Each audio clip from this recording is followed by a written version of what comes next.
Hello and welcome to the Art Class Curator podcast. I am Cindy Ingram, your host and the founder of Art Class Curator and the Curated Connections Library. We're here to talk about teaching art with purpose and inspiration, from the daily delights of creativity to the messy mishaps that come with being a teacher. Whether you're driving home from school or cleaning up your classroom for the 15th time today, take a second, take a deep breath, relax those shoulders, and let's get started. Art connection is more than making a copycat version of an artwork. It's looking at art, talking about art, sitting with art that sparks something inside of you, listening to what it says about the world and finding your own interpretation and meaning. This summer, join us for the Curated Connections experience so we can feel the power of art connection together. Join me and other art educators for in-person or online professional development workshops and experience the power of great art discussions and activities. Learn how to bring powerful art connections into your classroom. Feel the joy of art education again. Go to artclasscurator.com/workshops 2021 to learn more, and I'll see you there. Hello, everybody. This is Cindy Ingram from the Art Class Curator podcast. This summer, we really wanted to focus on art teachers and what they went through in this last year teaching through the pandemic.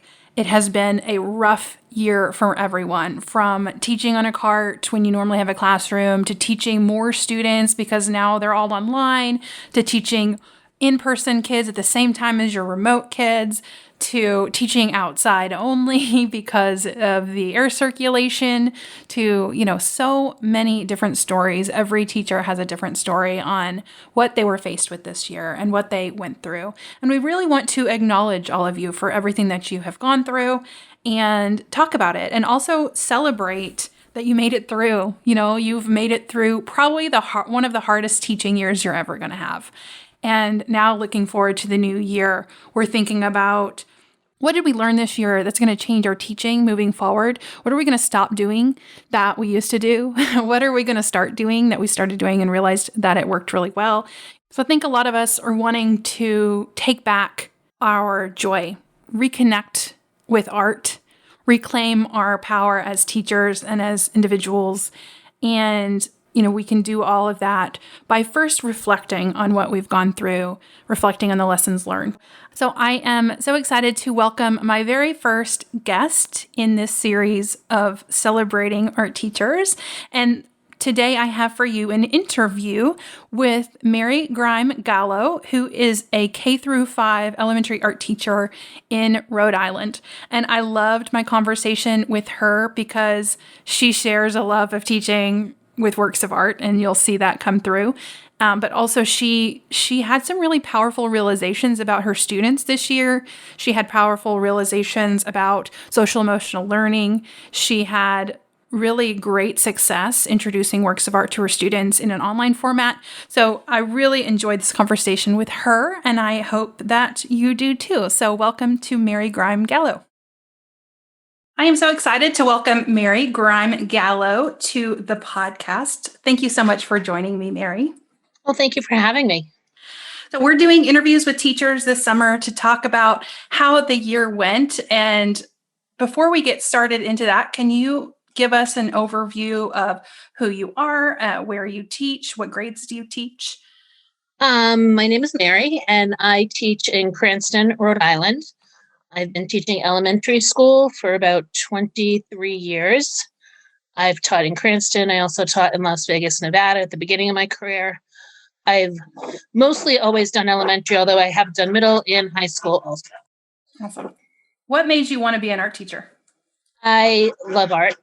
I went to school originally for jewelry design, and then a few years later went back and got my art ed degree.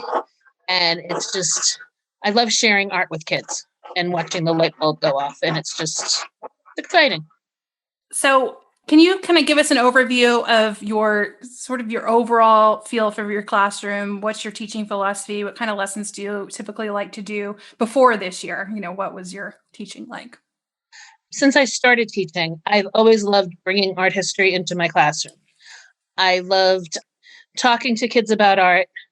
I've looked into Harvard's Project Zero, with the See Think Wonder, and I've done that. I did the Summer Institute at the National Gallery of Art. I also did a Summer Institute at Crystal Bridges, American Museum of Art.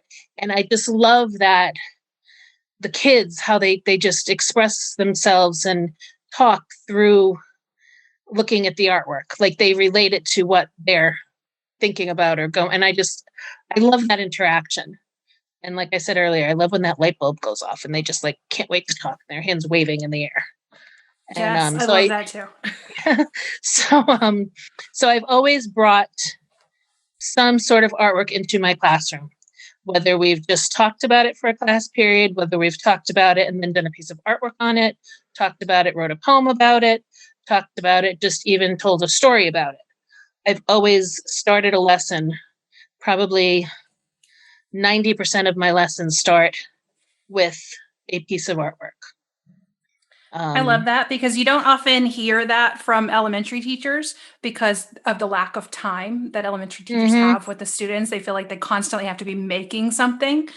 And so that's been a big hurdle. I've had a lot of, it's funny you said that, a lot of, over the years, when the kindergarten, first, second graders don't come out with a piece of artwork, the classroom teachers will be like, well, what did you do? And finally, I'm just like, if you want to know, come sit in my room. And they will sit in my room and they'll be like, oh. and when I first started teaching, I had 15-minute classes. And oh my God, these kids would just go on and on, just making connections, talking about art. And it was wonderful. Now I'm down to 35 minutes. So the kids usually know whenever I introduce a lesson, we're not going to be creating that day. And when I almost said grew up, when I started school, we did that DBAE and discipline-based art ed. And it was always only 25%, I think it was production. So I always use that as my backbone. Like teaching art is more than just doing a craft. It's so much more. Absolutely. And I think that saved me over the years. Yes, 100%. And I love that because a lot of teachers will come to me and say, oh, I'm scared my kids are going to complain that they didn't get to make art. And in my experience, that doesn't happen. No, it doesn't. Because they like the art appreciation stuff just as much. And I think once they realize that they can use their voice, they're not just going to sit there and listen to my voice the whole time, and they can participate. And it's not just a test. It's not just, first of all, I always tell them there's no wrong answers when we talk about art. And I think once they get comfortable, they enjoy it. Yeah. So, yeah, but it takes a little bit to get them out of that mindset that, oh, art, we have to paint today. Yeah. But once you do, it's amazing. Yeah. And then they remember it and they like months later will mention artworks that they've talked about and they the connections they make. Yeah. That's why I'm here. I love it. Yeah. So what did that mean for when COVID hit and, your school? Can you tell us, what your school looked like this year? This year we started off hybrid. We entered the school year 2 weeks late so that they could give us training. And then we went hybrid, except for our kindergarten and first grade. They were in person the whole year. And then from there, some of the grades came back gradually, but still I had classes that were all on distance, all distance learners online, because the parents could choose. Okay. So in the beginning, like September, October, there were classes of like 3 kids in person and the rest home. And I still have a few classes like that. And now pretty much Rhode Island is actually opening up today. Oh, wow. As we speak. So yeah, all our mask mandates are down and everything, but there's still kids that are home and that's absolutely fine. That's their choice.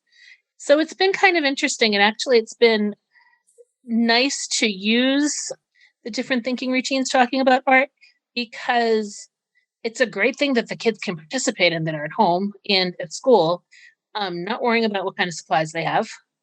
They're just, and using the technology that we have, like Google Meets, because that's what our district uses. It's, type it in the chat.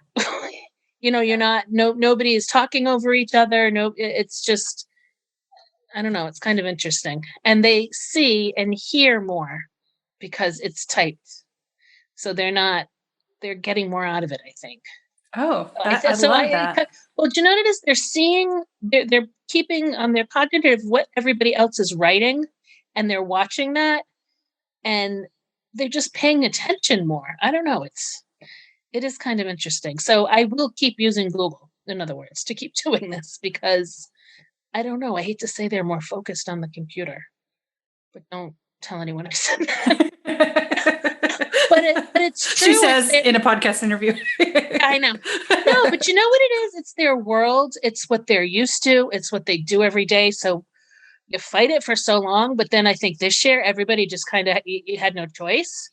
Mm-hmm. And I just see a huge, my teaching, obviously, just like everybody else across the country, it was like being a first-year teacher all over again.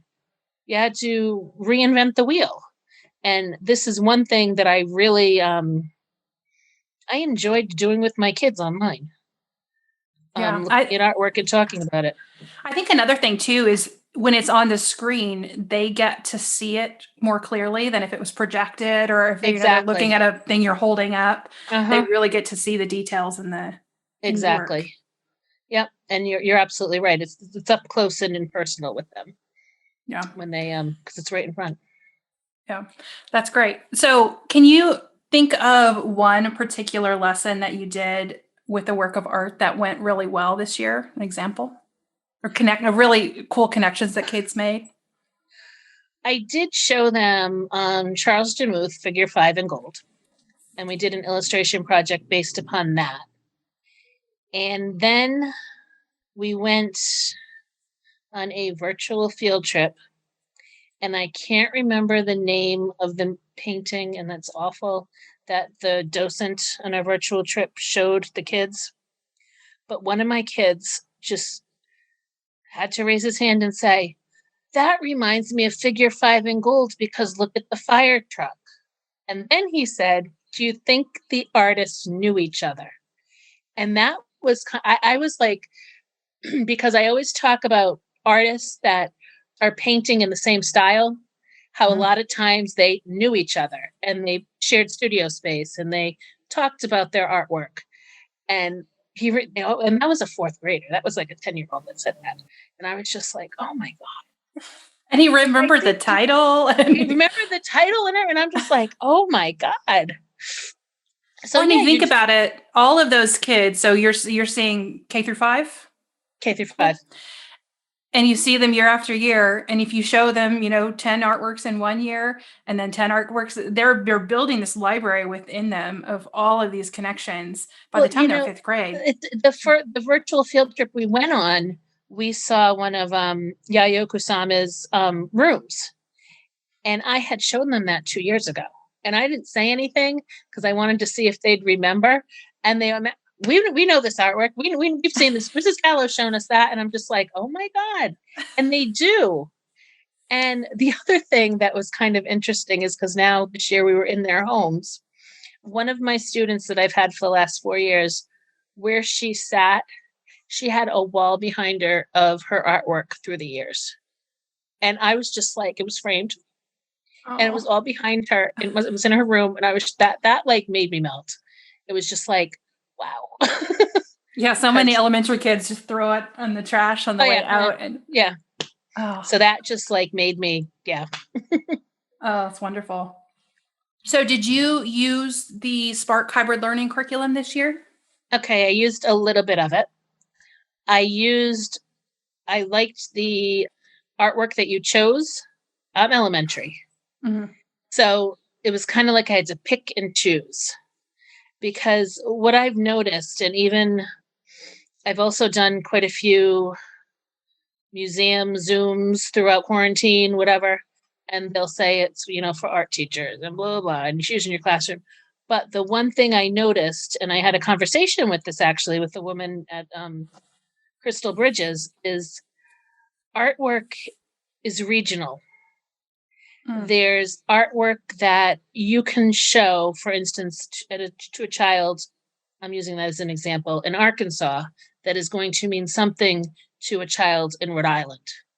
She had picked an artwork that had somebody hunting in it, and there was a shotgun. And I said to her, you cannot show that to my kids. I said, that's like a lawsuit waiting to happen. Like, why are you showing my kids guns? And she said to me, I never thought about that because they're hunting and it's common. And how many parts of the country do they hunt in? And it's common. I watched another thing through the National Gallery. It was actually yesterday. And this woman gave this awesome presentation, and she taught in Washington, D.C. I don't know if it was a charter school or a private school. And she showed an amazing artwork, and it was related to a poem, but it was all about God. And it was an angel with his arms up. I can't do that. Maybe high school you could do that, but elementary school, I can't. I have to be very careful what artworks I pick and show my kids. And in Washington or in other parts of the country, maybe people, not that we're not religious in the Northeast, but maybe the section of town that you lived in, you could talk about that. But where I am, you can't. And I mean, I one time did a Day of the Dead project, and I got called into the principal's office because I was teaching, according to the second grader, I was teaching the child about dead people. And that was right around the time the movie Coco came out. And I was just like, you gotta be kidding me. So you just have to be, there's no room for interpretation of anything that could go that way.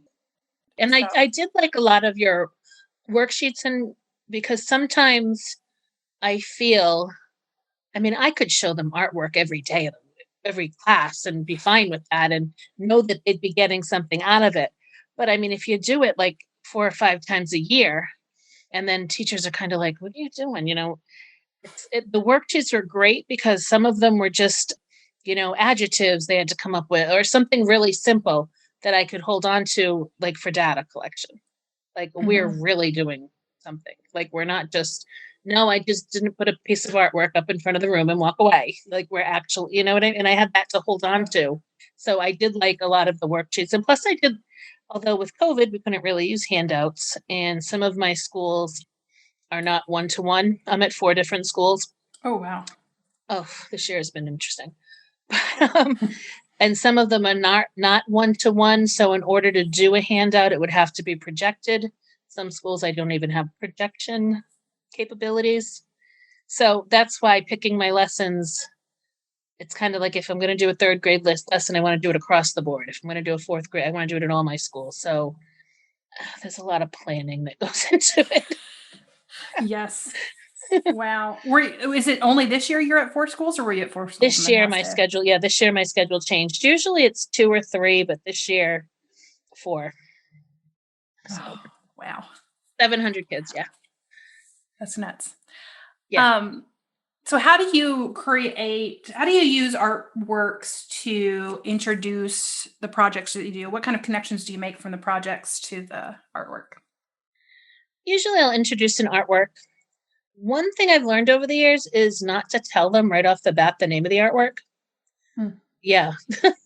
Let them, the famous, what do you see? What do you see? What do you see? What do you think's going on? And then I will tell them the name, is there, what is their connection from the name to the artwork? And then from there, we're going to create an artwork in the style. I usually say in the style of that artist. And this year we've used, the thing is I usually do, and I hate to say this, 2, maybe 3 painting lessons a year, and that's it. Only because of, I'm on a cart. I have 35 minutes. I have stairs. I don't have sinks. And I know there's ways you can do it, but not worth it. I think 2 to 3 per year is a lot with those scenarios. Yeah. So to say that we always do a painting with a painting, a sculpture with a sculpture, that no. So it's usually they will create something in the style. And it's like, what did you get out of that? What do you see in that? What do you think, if you were to recreate this, what would you do? Things like that. Or Awesome. what I was just telling you about the Charles Demuth, that was an illustration project. We talked all about illustration, and we used his large number, but then we used his shading and his value and all that. We talked about all that, but then they added things about themselves. So we didn't go with like the city or anything of the fire trucks in the background, but we used his values and his cubism and all that, and they made it about themselves. I love that. So it's not you're not copying it, but you're taking No, inspiration never. from the Never. media, from the style, love that. I mean, they could Making it about copy it the at kid. home. If they wanted to copy it, they could just take a piece and do it at home. It's like, I want to be a little more creative. Yeah. Keeping the connection to the artwork, but keeping the student voice, keeping the choices, Exactly. teaching the And making techniques. it theirs. Yeah. I mean, if they're just sitting there copying artwork, it's not theirs. There's no ownership. Yeah. And yeah. I love that. So what do you think that you learned this year about teaching, about your students, about art that will change what you do in future years? Again, I just talked to an art teacher about this at the beginning of the week. For years, and this is kind of funny, again, I teach elementary school. People have said, don't do directed drawing with your kids. Like directed drawing, like put a line here, like copy me. And I tell you, I did that with kindergarten and first grade because they were at home. They had limited supplies. What do you do week after week? And so I did quite a few directed drawings. I will definitely keep that up,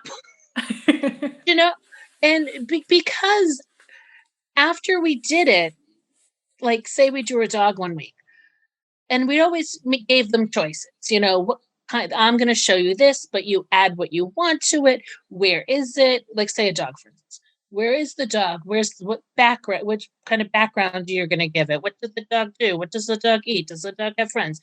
I mean, we can go on. So they have lots of choices. But then like 2 weeks later, a kindergarten kid will hand me, like a 5 or 6-year-old, a picture that they drew of a dog. And I'm like, oh my God, that's beautiful. And I'm like, I guess they do. That does teach them.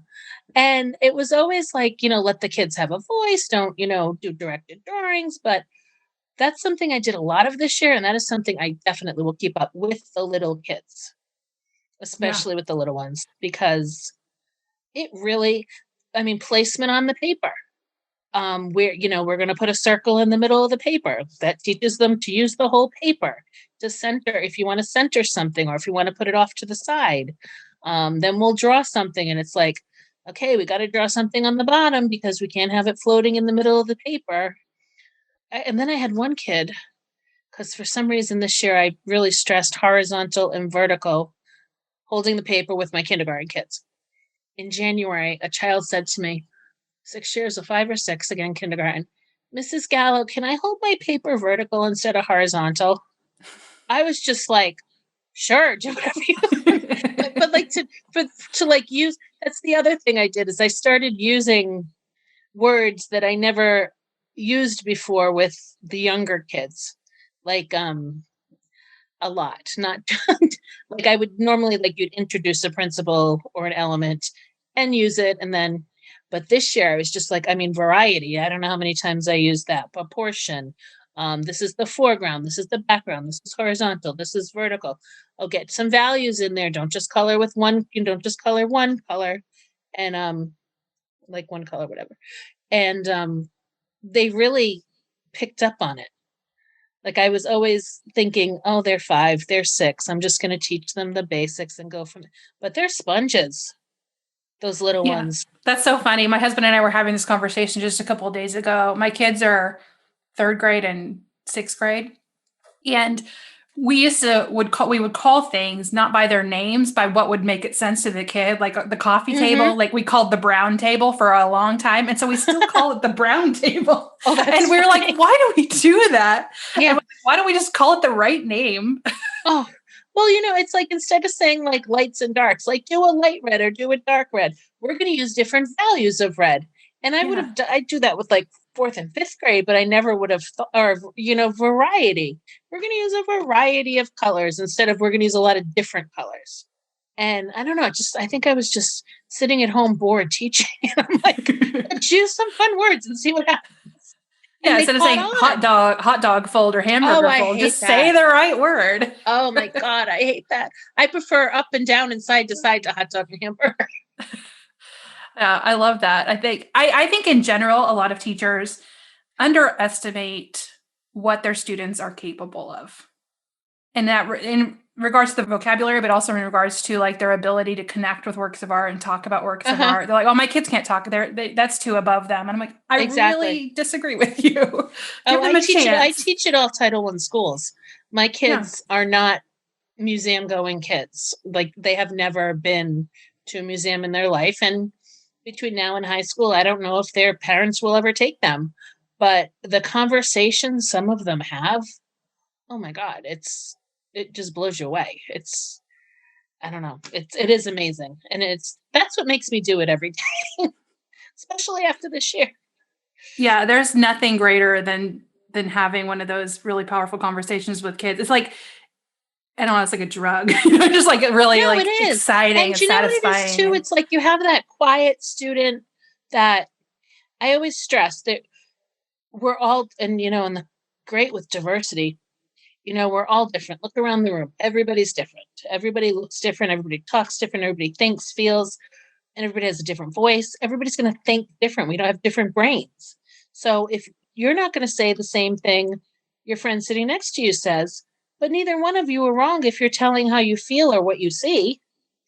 And I think after a few times of doing that, they finally get it, and the it just starts. I mean, kids have imaginations. We know that. Mhm. They just start pouring out this and talking, and it's amazing. And even like the quiet little kids that like don't say to anything, using, like I said, using a Google Meet, that shy little child that doesn't want to talk all of a sudden will start typing in the chat, and what they say is just like, oh my goodness, there there's some deep thinking going on in there, although they can't always express it, or too shy or whatever. So it's not, I don't know, I love Yeah. showing I just love having those conversations with kids. Yeah. And that kid, that sort of shy kid, is learning through this, that they're watching what other kids are saying, they're watching the conversations, they're watching how it's received, and so it's going to slowly build up their confidence. That even if Oh, they're not absolutely. contributing, they're learning. Oh, it's okay to contribute, and eventually I Yep. can. I know I'll Oh, be it safe definitely here. builds their confidence. It opens up their thinking. Definitely. It also in their other classes, they don't get to really give of themselves when they're having a classroom discussion about math or about Oh, social right, because studies. there's right or wrong answers, Yeah, and they're on guard, kind of. Yeah. yeah. So yeah, you're right. They can freely like to get, every little kindergartner wants to talk about their dog. So if they have a chance to talk about something about themselves in relationship to the art content, I think it's just so exciting for them. Mm-hmm. So thinking about this year, what are your plans for next year? How do you feel about going into the new school year? I'm just dying to find out. First of all, if I get my art rooms back, will kids be able to share supplies? All that stuff, and I mean, it just makes such a huge difference. And I'm kind of weary because I really don't think we'll know until August. I don't see them saying in June, "Oh yeah, pack your stuff, get ready, and go." And by the way, you have all your room back. And that just it's very unnerving, like not knowing where you're going to be and how you're going to teach. And I'm going to be honest, I'm going to plan as if it was this year. And if anything changes, then it will be a bonus. Yeah. Plan for the worst and hope for the best. Plan for the worst and hope for the best, exactly. Yeah. But very timid going into next year. Yeah, well, I think that's I how what can't it's even think of the been the word. whole year. It's just you What's everybody just next? doesn't have their feet underneath them because it's No. constantly shifting, constantly moving, and we can't Right. plan beyond a couple weeks. No. That's going to make your summer kind of wobbly. Eh. Just don't do work until August. I'm doing a week-long summer institute, and that's all I'm doing this year. That's all I'm doing. Yeah. Until August. Resting. Well, resting too. Exactly. What are you? All right. So I'm really inspired by you and inspired by the work that you did this year. I think that. Thank you. Yeah, I love it. I love to hear. That's exactly how I would teach classrooms. I'm like, hey, you're like me. Did you ever do elementary school? I did. Yeah, I did you do did. elementary. It was only for 2 years, so it was pretty. Okay, because most of your, like I said, most of your curriculum is geared middle to high. Yeah, we have. That's changing for August. Okay. We hired an elementary teacher, and she's writing separate lesson plans for all the artworks for elementary. There'll be K to 2 modifications and 3 through 5 modifications. And she's already gotten started on working on those. And so by August, we'll have a good portion of them already created. And then all new ones from here on out, we'll have elementary lessons too. Okay. So even if it's just like, you know how you have I want to call them handouts, like for the descriptions of the artwork, more elementary friendly. Like, you know how Scholastic Art always has God, it's 4:30. Oh, I can't. I know what you mean. Yeah, like the addendum, like I hate to say dumbs it down, but you know what I mean? Right. Yeah, that handout was actually for the teacher. So that was never actually written with the students in mind. Oh, okay. Well, I could never give it to my students. I always thought it was for high school, but there you go. Yeah, that was mainly just information. The one, are you talking about the one with the discussion questions, and it has the talking points, and then it has the artist biography? Yes, the artist biography is the one. Yes. Yeah. That is, we should have a student version. That would be good. It'd be helpful. Yeah. Okay. So can you think of anything else you want to share about this year, or, advice for teachers as they're existing right now? What do you have anything you want to share? I was just listening to, I guess you would call it a podcast, all about social emotional learning. And I know that's big. I know, like, when my district particularly talks about it, it's not that the itinerants or the specialists are ever consulted, or not consulted, given things to do, like, based upon, it's all classroom teachers. Yeah. And again, I'm from the elementary. But I think there's so much that we can do going forward with social emotional learning. Like I said, I just listened to a podcast the other day, and that is one thing that I am really going to focus on. It's very hard. The other thing that I know is going to be a big focus is diversity.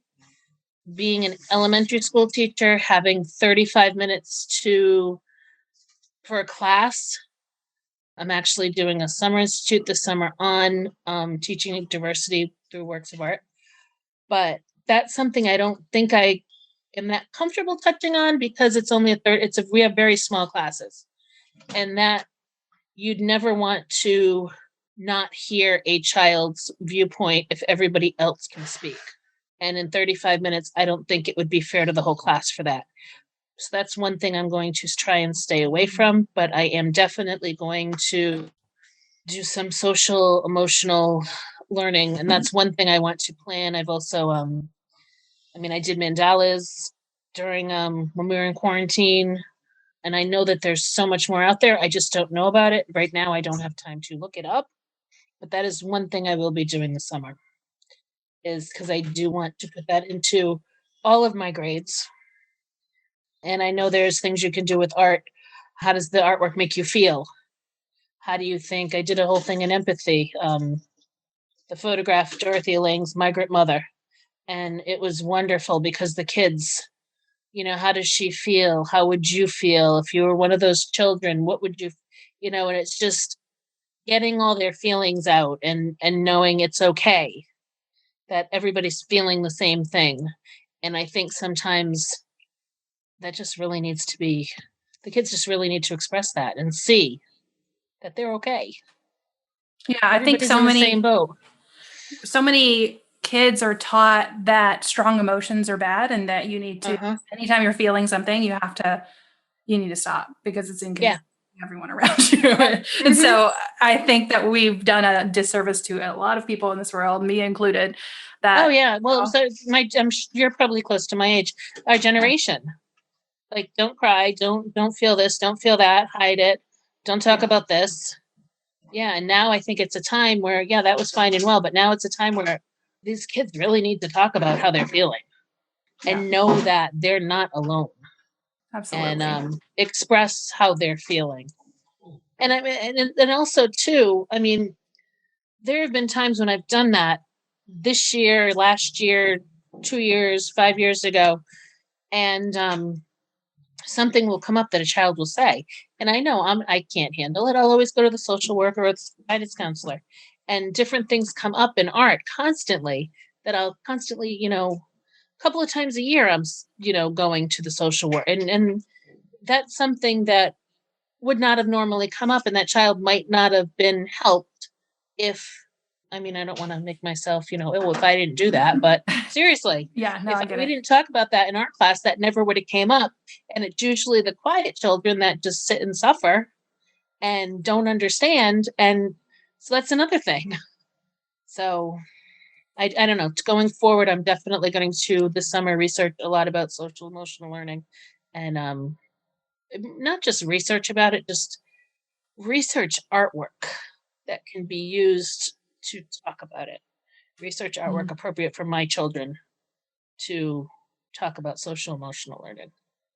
Yeah. And I think that's I think art teachers or just teachers in general are scared to do too much of that because they don't want to overstep. And then all of a sudden they're like being a trauma counselor when they don't have the training to do that. But doing it with works of art, is it sort of a safe place to talk about feelings, talk about the vocabulary of feelings, to, recognize feelings in other people, and that will help you through your own struggles. Kind of like when you say, "Oh, asking for a friend," Yeah. It's like the kid can talk about it. Oh, it's not really me, but what is she in the artwork feeling? Could she be feeling this way? But oh, it's not really me.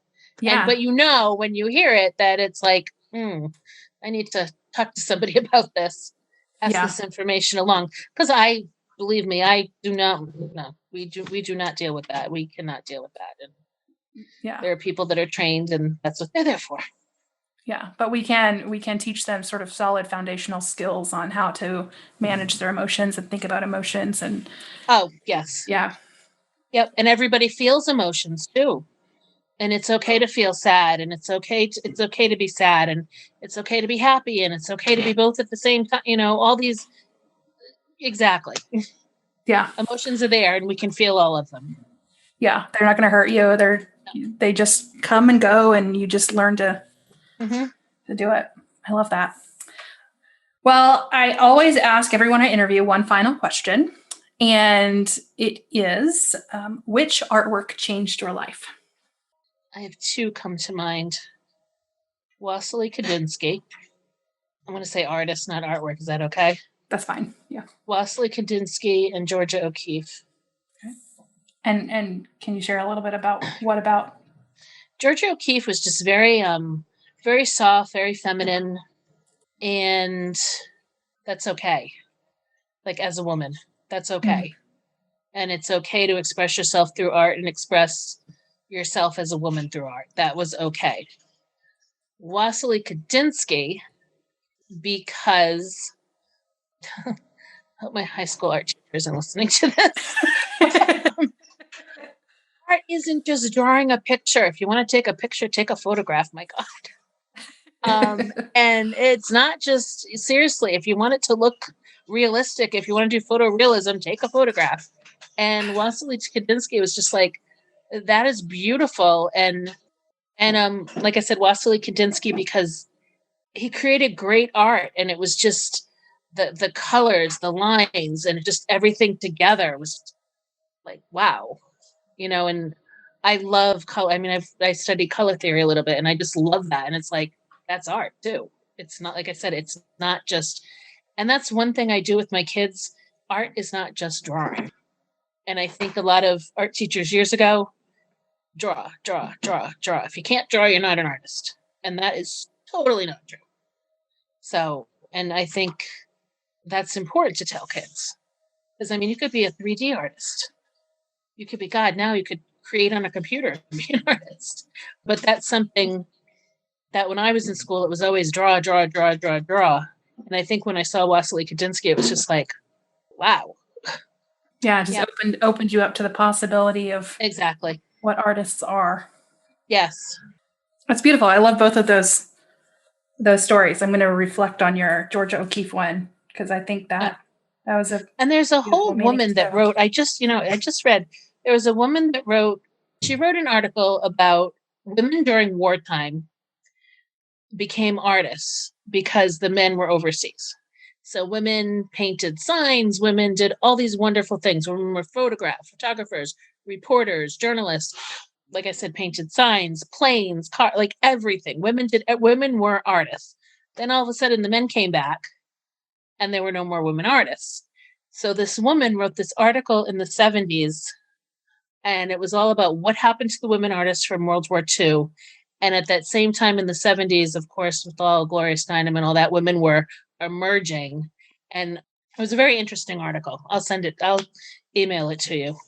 I love that. And I would love to read that. That sounds fascinating. Yeah. And we'll put a link to that article in the show notes as well. Okay. Well, thank you so very much for this conversation. Welcome. It was so good. And there were so many good nuggets there that I'm sure will help a lot of teachers. I hope so. This is fun, actually. Yeah.